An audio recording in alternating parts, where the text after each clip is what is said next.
In this video, traders, we're going to look at the question, is cutting losers and running winners always the right thing to do?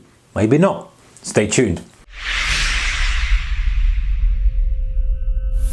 Hey guys, warm welcome to you. Thank you for joining me. Alright, if you're a subscriber, appreciate your support. If you're not, consider hitting the subscribe button for more videos like this. Trading, if you love trading, you're into trading and markets, this is the channel to be subscribed to. Okay, so let's look at this concept. We always hear that running winners, cutting losers is the way forward. Now, I'm going to disagree for a moment. Now, generally speaking, it's probably not a bad rule. And the reason people say that is they want to stop people just snatching at profits, right? You want to stop you from saying you're up a little bit, grab the profit and leaving that loser going and going and going because you hope it's going to come back. That's really the whole point of it. But if you take it too literally, it's often not the right thing to do. So let's look at an example here. You've got a swing trade portfolio, swing trading positions. You've got 3 positions on. You've got Apple, Crude oil, Vodafone, all long, all reasonably uncorrelated. I suppose you could argue there's some correlation there, but generally speaking, could be 3 uncorrelated assets.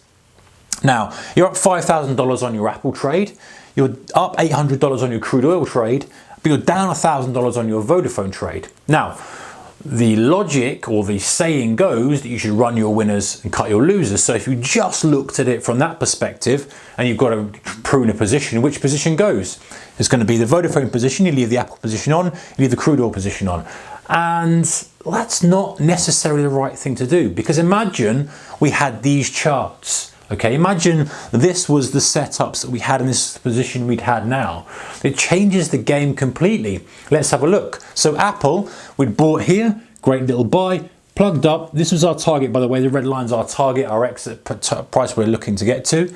Market's pushed up, and it's broken out of the high, but failed, has now made a lower low here, and there's some volume and stuff. Now, that chart pattern probably would indicate a short-term reversal potential. Maybe, maybe not. Obviously, it depends on how you perceive charts and the strategies you use. But the point is, that's not that bullish. It's not quite got to your final target and it's backed off the target. Now, people are saying, well, you should leave that because it's up. Now, yes, there's an argument to say the trend there, but let's compare this to other stuff now. Let's compare it to, say, crude oil, where crude oil has been sitting in this range. Right, you've been sitting in it for a while. Now it's finally broken out, made a first little pullback, got some volume. Would you want to cut that? Probably not, because okay, it's taken some time, but it's just going. Yes, it's not the most profitable trade you've got on the book. The most profitable trade you've got on the book happens to be Apple, but this one doesn't want cutting because it's just getting going. It's just getting started. It's just broken out. It's going to hit your target. It's likely to hit your target. And then we look at Vodafone, for example. Vodafone, you're down on Vodafone, but you could argue as well that hey, we've put a bottom in, we tested it, came back, that's a bottoming pattern. So do I want to get rid of this? Probably not, because I've probably got a good chance of this pushing up. So actually, just by looking at chart patterns, the one that you probably want to ditch is probably going to be Apple, because crude oil's just getting going, Vodafone's found a little bit of a bottom. Okay, I get this is arguably, and there's pros and cons for this, but what I'm trying to say, guys, is that it's not necessarily about just cutting the one that's not performing. You've got to look at them all objectively and go, well, listen, if this Vodafone was just chugging lower and lower and lower and it was just grinding, then you probably wouldn't want to cut it. But if you're looking at a pattern and you're going, hey, you know what, this is just getting going. Crude oil's just broken out here. I'm only up $800 on it, but it's just getting going. It feels like a good trade to make. Apple, it's not struggling to get to my final target. Maybe I have to kind of call it a day on that and say thanks very much, bank my $5,000 and move on. So it's not always as clear cut, guys, going, okay, just run your winners, cut your losers. Sometimes you've got to take it and look at it subjectively and go, right, well, yeah, okay, there is a chance here that I've not quite got there. It's probably run out of puff now. Maybe I need to take my profits. Now, the point is, yes, you do need to allow, if you're in a strong trading, in a strong trend, there's no reason to shut it off. If this looked like this and it was just chugging, yes, you don't want to cut it. But if you had something that suggested maybe there was a topping pattern, then perhaps you want to take the profits. Perhaps you want to say, okay, it's had its run. Nothing goes up in a straight line forever.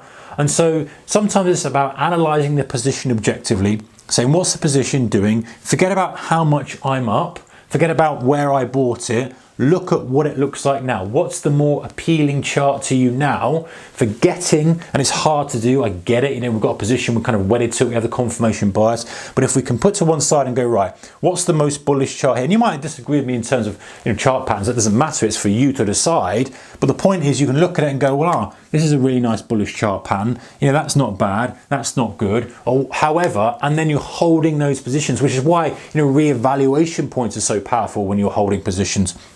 Swing trading and day trading, for example, as well, guys, every hour or a couple of hours, you're re-evaluating it, and you're re-evaluating based on what price is doing now. How does it look? Still looks okay. Hold the position. It doesn't look so great now. Okay, well, let's have a look a little bit sooner and just see what it does from that. So you're re-evaluating based on what is showing you in the screen, as opposed to literally taking that so literally and going, right, well, I'm up loads, I've got to run that, I've got to cut this, because you never have a chance for a trade to mature. Trades very rarely just go straight up in your direction and keep going, right? They end up chopping around for a bit, might go your favor, come back to break even, come back up, then before they start going. And it's up to you as a professional trader to kind of analyze and go, yeah, you know what, it's not working yet, but it's still looking quite bullish. That's okay.